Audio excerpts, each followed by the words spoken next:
हाँ, सही तो कहा तुमने लिसा, क्योंकि जीवन के आने के बाद मुझे ये घर थोड़ा बदला बदला सा लगता है। बस कुछ दिन और फिर तो आपको सब कुछ बदला सा ही लगेगा। मैं कह रही थी कि भी ब्रेकफास्ट ख़त्म करते हैं। लेकिन तुम जीजी, वो नामजुन की डॉक्टर है, वो हमने उसे हायर किया है ताकि वो यहाँ पर नामजुन का हमारे से ज़्यादा अच्छे से ध्यान रखे। अगर किसी और को ही हायर करना था तो आपने उनसे शादी ही क्यों की? और अगर आप लोगों से नहीं हो रहा था तो मुझे बुला लेते, मैं उनका अच्छे से ख्याल रख सकती हूँ। पैसों में किसी और को खरीदने की क्या ज़रूरत थी?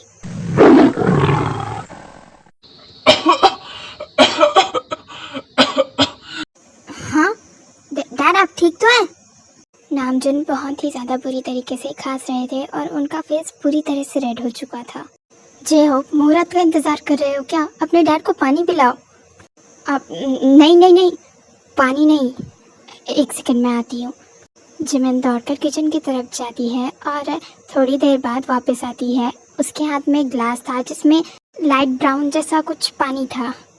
वो ये पानी नामजुन को पिला देती है और कुछ ही देर में नामजुन की खांसियाँ बंद हो जाती है। I hope you are fine. मुझे पहले पानी पिलाने से मना कर दिया और खुद ये गंदा सा पानी नामजुन को पिला दिया। जिमिन, क्या था ये? मिस्टर किम को अचानक से खांसी आ गई और वो भी खाना खाते। इसका तो साफ मतलब है कि खाना कहीं पर अटक गया है और उनका फेस पूरी तरह से रेड था, तो मुझे लगा शायद खाना ऊपर की तरफ गया है। एंड एज अ डॉक्टर मैं इतना तो जानती हूँ कि नोज़ रिपेयर के लिए अदरक सबसे ज़्यादा बेस्ट होता है, इसलिए मैं बस उसी का पानी लेकर आई थी, इसलिए इनकी खांसियाँ रुक गई। और मिसेस यांग, नॉर्मल पानी इतना पावरफुल नहीं होता कि वो इस खांसी को रोक पाता। पहली बार किसी की इतनी हिम्मत हुई है कि वो बुआ को मुंह बंद करा सके। बात तो सही है। तुम दोनों अपना मुंह बंद रखो। अब थैंक्स जिमिन ये करने के लिए। मुझे इसकी ज़रूरत नहीं है, मैं सिर्फ अपना काम कर रही हूँ। इसलिए कहा जाता है कि दूसरों के काम में टांग नहीं अड़ाना चाहिए। एक डॉक्टर होने के नाते उसे तुमसे ज़्यादा पता होगा जीसू। ओके बाबा, फाइन। अब आप भी अंदर आ जाइए, सभी ब्रेकफास्ट कर लीजिए जल्दी से। हाँ, मुझे तो बहुत ही ज़्यादा भूख लगी है। उसके बाद सभी ब्रेकफास्ट के लिए बैठ जाते हैं और ते उन्हें सर्व करती है। तुम मैं क्यों बताया? अच्छा, तो तुम हो वो?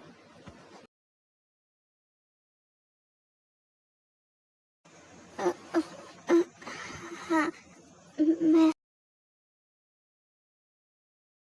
इस बेवकूफ़ ने मुझे बताया भी नहीं और चुपचाप वहाँ से अपने घर चली गई और अब कॉल भी नहीं उठा रही।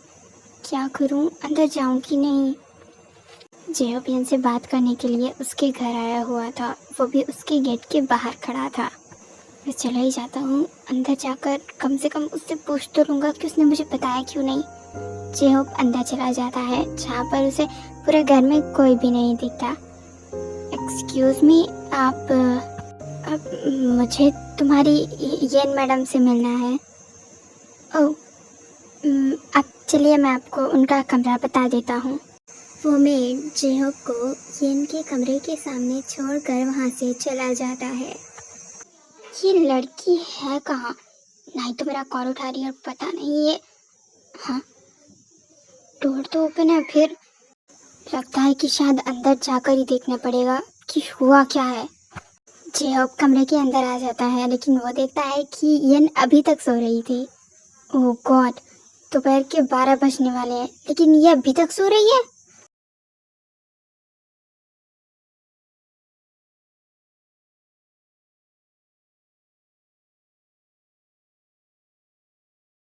हाँ, मम्मी, सारी हड्डियां तोड़ दी इसने। हाँ, जेहोक तुम? आई एम सो सॉरी, मुझे लगा कि शायद कोई चोट था, इसलिए मैंने। आउच, इतनी जोर से लगी, पूरी बॉडी हिप हॉप कर रही है। पिछले जन्म में झांसी की रानी थी क्या? इतनी जोर से मारने की क्या जरूरत थी? तुम तो ऐसे कह रहे हो जैसे तुम भी अंकल की तरह पैरालाइज हो जाओगे। अच्छा ये सब छोड़ो, तुम यहाँ पर क्या कर रहे हो? मैं तो ये पूछने आया था कि तुम आखिरकार वहाँ से यहाँ आई कैसे? ना ही तो मुझे कॉल किया, ना ही तो मैसेज, और यहाँ तक अभी मैं कॉल कर रहा हूँ तो तुम उठाना भी नहीं चाहती। चल क्या रहा है तुम्हारे दिमाग में? मैं तो कल वो, एक सेकंड, मैं यहाँ पर आई इससे तुम्हें क्या? अब मुझे नहीं पता। ओह सच में? तो तुम्हें नहीं पता, फिर ये फालतू की बकवास करने तुम यहाँ पर क्यों चले आए? कोई है जवाब इसका? अब वो तो मैं बस तुम्हारे लिए, मेरे लिए क्या? अब कुछ नहीं, मैं जा रहा हूँ यहाँ से। जेब को कुछ समझ ही नहीं आता कि वो आखिर येन से क्या कहे। वो चुपचाप वहाँ से चला जाता है। पता नहीं इसके दिमाग का स्क्रू कहाँ पर गिर गया है, बिना मतलब की बातें करता है। मुझे जिमिन से बात करनी चाहिए। हाँ येन, हेलो, कैसी है तबीयत अब तेरी? भाड़ में गई तबीयत। यार ये जेब मेरे पीछे क्यों पड़ गया है? अभी दोपहर के समय फुफारा आया था मुझसे बात करने की, मैं किसी को बिना बताए यहाँ पर क्यों आ गई? क्या? जेहोब वो भी तेरे घर में? हाँ, और उसने तो उस दिन और भी हद ही पार कर दी थी। उसने मुझे जंगल में। जंगल में?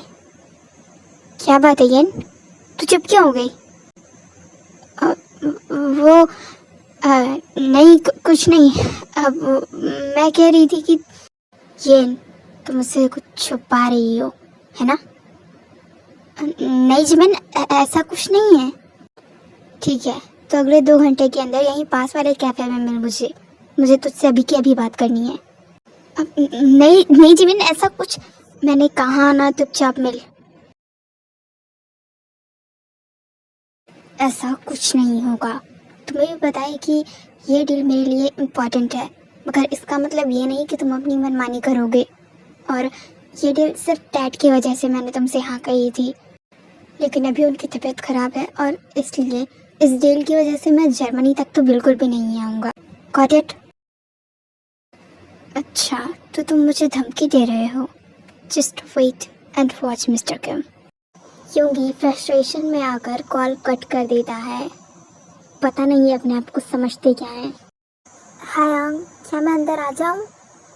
हाँ दे, आओ। वो आपकी कॉफ़ी। ते, एक सेकेंड, ये फूल सा चेहरा इतना मुरझाया हुआ क्यों है? क्या बात है? नहीं तो कुछ भी नहीं है, मुझे तो कुछ भी नहीं हुआ। ते, मैं कल सुबह से देख रहा हूँ, क्या जोंकू के साथ कोई झगड़ा? सच में आया, ऐसी कोई बात नहीं है। मैंने तो आपसे प्रॉमिस किया था ना कि अगर कुछ होगा तो मैं आपको ज़रूर बताऊंगी, लेकिन कुछ नहीं हुआ, सब ठीक है। ओके फाइन, अगर तुम कह रही हो तो। बाय द वे, कॉफ़ी के लिए थैंक्स। It's okay. वैसे मम्मा आपको डिनर के लिए बुला रही थी। ओके फाइन, तुम जाओ, मैं आता हूँ थोड़ी देर में।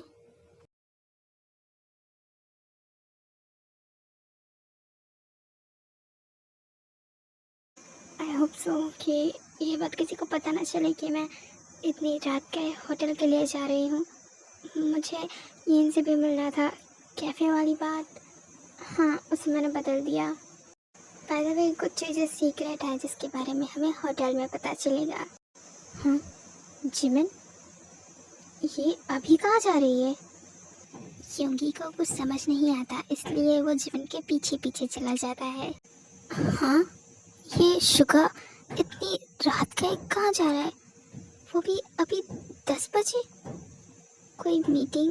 नहीं, अभी कोई मीटिंग कहाँ होगी? इसके बाद जेहोब भी शुगा के पीछे पीछे चला जाता है।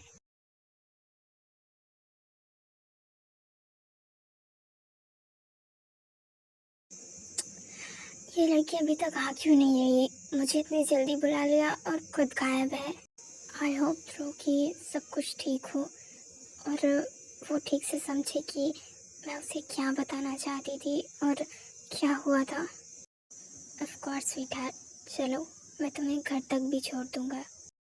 वैसे हाँ, वो लड़का येन पर चीट कर रहा था। वो हर बार नई नई लड़कियों के साथ रिलेशनशिप में आता। वो सिर्फ येन को पैसों के लिए यूज़ कर रहा था, ताकि जब तक उसका मन ना भर जाए तब तक वो येन का यूज़ कर सके। और एक दिन अगर उसे युंगी से शादी करनी पड़ी तो वो येन से दूर हो जाएगा, जो कि उसका बहाना था। ओह, कहाँ होगी अजमिन, जल्दी आओ। हाँ येन, अब बेबी, तुम इतनी रात के यहाँ पर क्या कर रही हो? ये लड़की कौन है? और तुम दोनों होटल रूम से? अब बेबी, ऐसा ऐसा कुछ नहीं है। हम दोनों तो बस एक सेकंड, मेरी बात सुनो पहले। मुझे कुछ नहीं सुनना। तुम उस दिन भी इस लड़की के साथ उस हिल स्टेशन पर गए थे ना? और तुमने मुझसे झूठ कह दिया कि ये तुम्हारी बहन थी। देखो बेबी, मैं तुम्हें सब कुछ बताऊंगा। पहले एक बार मेरी बात को सुनने और समझने की कोशिश तो करो प्लीज। किसी की कोई भी बात सुनने की जरूरत नहीं है तुम्हें। जमीन, आई एम सो सॉरी। अगर उस दिन मैं तुझ पर गुस्सा होने के बजाय अगर तेरी बात को समझ जाती और सुन लेती तो शायद आज मुझे ये सब देखना नहीं पड़ता। Calm down. मुझे पता था कि ये दिन ज़रूर आएगा, लेकिन इतनी जल्दी आएगा ये पता नहीं था। By the way, thank God कि इस लड़की की वजह से आज तुम्हारा सच सामने आ ही गया। देखा, मुझे लगा ही था कि यही लड़की तुम्हें भड़का रही थी, और मेरा शक सही भी निकला। ये लड़की तुम्हारी बेस्ट फ्रेंड नहीं है। ये सिर्फ तुम्हें भड़का रही है ताकि तुम मुझे छोड़ दो। क्या? हाँ येन, तो तुम्हें याद है जब तुम्हारा पैर लगा था तो मैं वो मिन मेंशन के लिए आया था? तब इसने वो फ्लावर देते हुए मुझे प्रपोज किया था और कहा था कि मैं तुम्हें छोड़ दूं। लेकिन जब मैंने मना किया तो इसने गुस्से में तुम्हारे घर की लेबल हटा दी।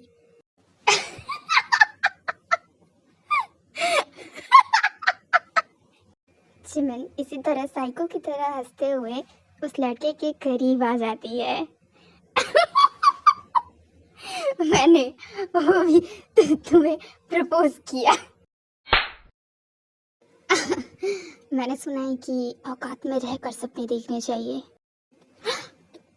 जिमिन, ये तुमने? बाप की कंपनी जेपीएम की भीख पर चल रही है। अपनी मरी हुई माँ पर तो बार बार तबीयत खराब होने का स्कीम लगा देता है, और जब कभी भी बिस्किट्स की जरूरत पड़ती तो कुत्तों की तरह इसके आगे पीछे घूमता रहता। और आज तो इसे ये बता रहा है कि उसकी खुद की बेस्ट फ्रेंड उसके साथ धोखा कर रही है। और तुझे ये किसने कहा कि मैंने तुझे प्रपोज किया? And for your kind information, मैं तुझे अपने घर में नौकर की भी जगह ना दूँ। उनकी भी इज्जत होती है। फिर तूने ये कैसे सोच लिया कि मैं तुझे forget it. By the way, और अपने बारे में जानना है या फिर तू जा रहा है? क्या? लेकिन ये सब तुम्हें कैसे पता?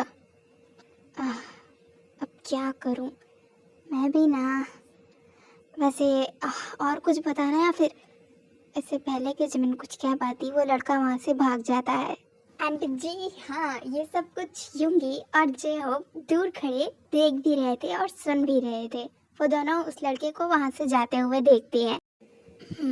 अब यहाँ पर बैठ और प्लीज रोना बंद कर। वो जिमिन, क्या बेइज्जती की थी तुमने उस लड़के की। अब तो मुझे पता है वो लड़का आगे फ्यूचर में कभी भी इनको परेशान नहीं करने वाला है। हाँ जी हो मिस्टर मिन, अब तो ना यहाँ। अब हुआ कुछ यूँ था कि एक्चुअली अब इसका डिनर बचा नहीं था, तो मैंने सोचा कि हमें थोड़ा बाहर घूम कर आना चाहिए। लेकिन चलते चलते इसे फिर से भूख लग गई, इसलिए हम बस होटल में आए थे। लेकिन यहाँ पर तो हैं, ये कब हुआ था? ओह हाँ हाँ, यही तो हुआ था। जिमिन, ऐसा हमेशा मेरे साथ ही क्यों होता है? हर बार क्यों मुझे ये सब चीज़ें हारनी पड़ती है? मैं ही क्यों गलत बन जाती हूँ सभी के लिए? देखो ये, तुम गलत नहीं हो। तुमने बस एक गलत इंसान से प्यार कर लिया था, जो तुम्हें बदले में प्यार नहीं, सिर्फ धोखा दे रहा था। और अब वो इंसान तुम्हारी ज़िंदगी से जा चुका है। अब तुम अपनी ज़िंदगी खुलकर जी सकती हो। हाँ येन, कि ये सच है कि मैं तुम्हारे बारे में ज़्यादा कुछ नहीं जानता, मगर मैं अब समझ गया हूँ कि तुम शायद अपने आप को एक और मौका देना चाहिए आगे बढ़ने का और खुद को समझने का, ताकि तुम अपने लिए एक सही जीवन साथी ढूंढ सको। थैंक यू सो मच योंगी। काश कि मैं तुम्हें पहले ही समझ गई होती तो शायद आज ये सब कुछ। It's okay, I understand. जैसी करनी वैसी भरनी।